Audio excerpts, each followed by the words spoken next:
Em nome do Pai, do Filho e do Espírito Santo. Amém. Bom dia. Hoje é terça-feira, dia 15 de julho. A igreja celebra São Boaventura.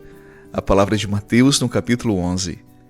Naquele tempo, Jesus começou a censurar as cidades onde fora realizada a maior parte dos seus milagres, porque não se tinham convertido. Ai de ti, Corazim, ai de ti, Betsaida, porque se os milagres que se realizaram no meio de vós tivessem sido feitos em Tiro e Sidônia, há muito tempo elas teriam feito penitência, vestindo-se de cilício e cobrindo-se de cinzas. Pois bem, eu vos digo, no dia do julgamento, Tiro e Sidônia serão tratadas com menos dureza do que vós. E tu, Cafarnaum, acaso serás erguida até o céu? Não, serás jogada no inferno.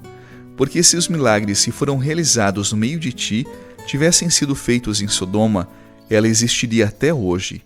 Eu, porém, vos digo, no dia do juízo, Sodoma será tratada com menos dureza do que vós. Palavra da salvação. Glória a vós, Senhor.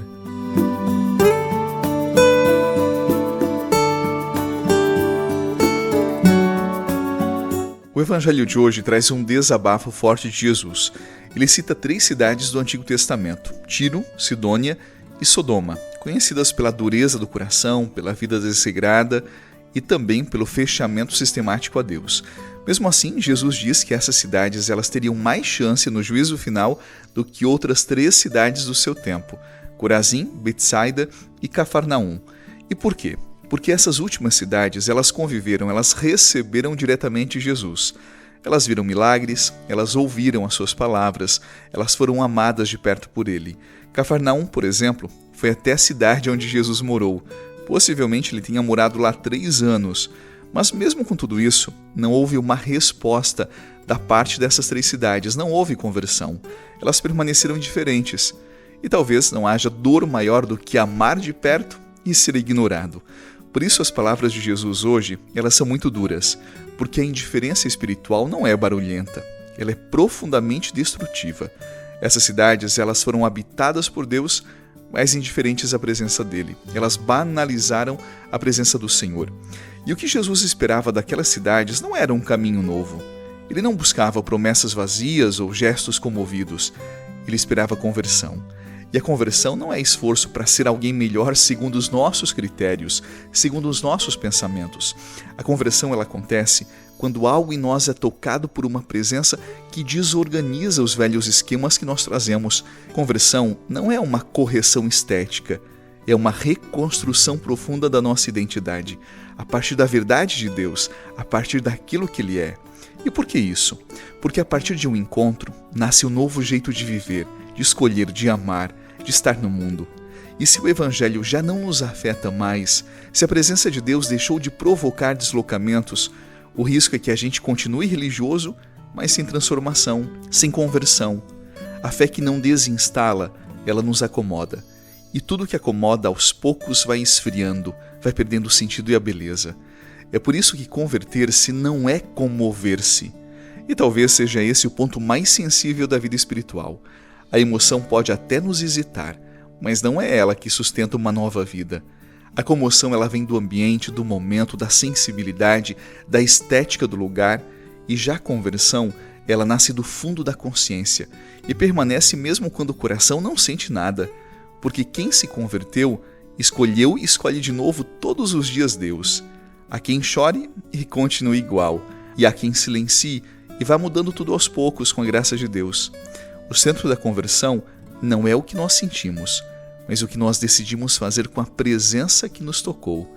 E quando a vontade de obedecer a Deus ela cresce mais do que o desejo de agradar a si mesmo, então começa algo novo a nascer dentro de nós, não fora, mas dentro, que nos leva a verdadeiros processos de mudanças ou de conversão.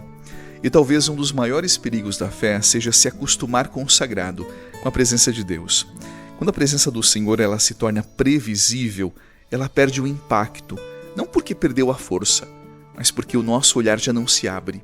E assim nós vamos vivendo, rezando, participando, até servindo, mas sem deixar que Ele nos transforme. Deus ele está presente em tudo, do nascer ao pôr do sol, mas quem não desenvolve sensibilidade já não percebe, e quem não percebe já não responde. A graça continua passando, mas sem resposta ela não floresce. Por isso, no Evangelho de hoje, Jesus grita. E grita não por mágoa, mas por amor. Porque há algo dele que só se revela quando a gente se dispõe a mudar. E ninguém volta igual de um encontro verdadeiro com Deus, mesmo que esse encontro tenha acontecido no silêncio. Porque se a nossa alma, se o nosso coração se abre a Deus, Ele derrama sobre nós a sua graça. E mesmo no silêncio, Deus vai nos convertendo, nos transformando, a partir de uma escolha, de uma decisão nossa. Sim, a conversão ela começa com a abertura do coração e permitindo que Deus, aos poucos, faça em nós a sua obra.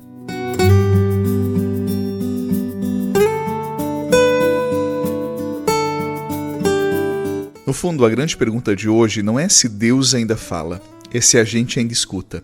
Porque Ele continua presente, Ele continua tocando, visitando, oferecendo caminhos, mas se o coração está cheio demais, ocupado demais, distraído demais, o risco é que a gente caminhe ao lado dele sem nunca permitir que ele entre. E viver assim é como morar perto de uma fonte e continuar com sede. É como conhecer a luz e preferir andar no escuro. Deus, Ele não exige pressa, mas Ele espera a abertura de cada um de nós.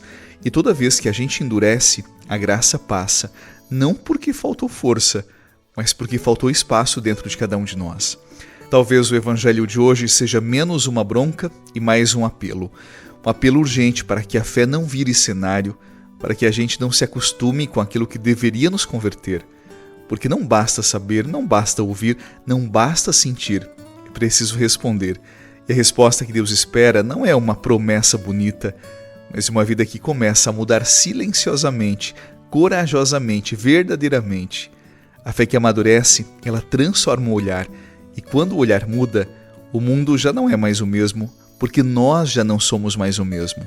E eu quero convidar você, nesse dia, para orar comigo mais uma vez.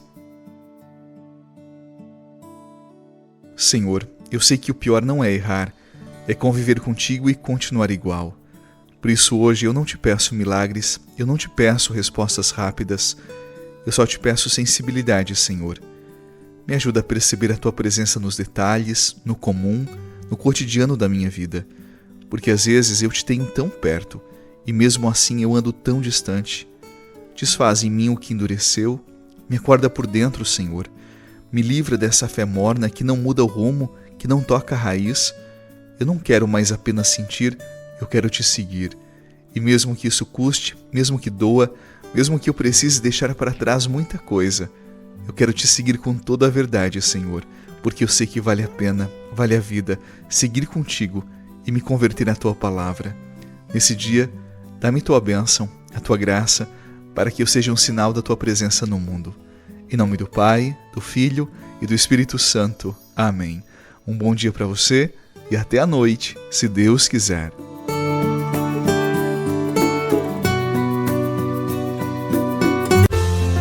Você rezou com o Padre Eduardo Rocha, pároco da Catedral de Tubarão.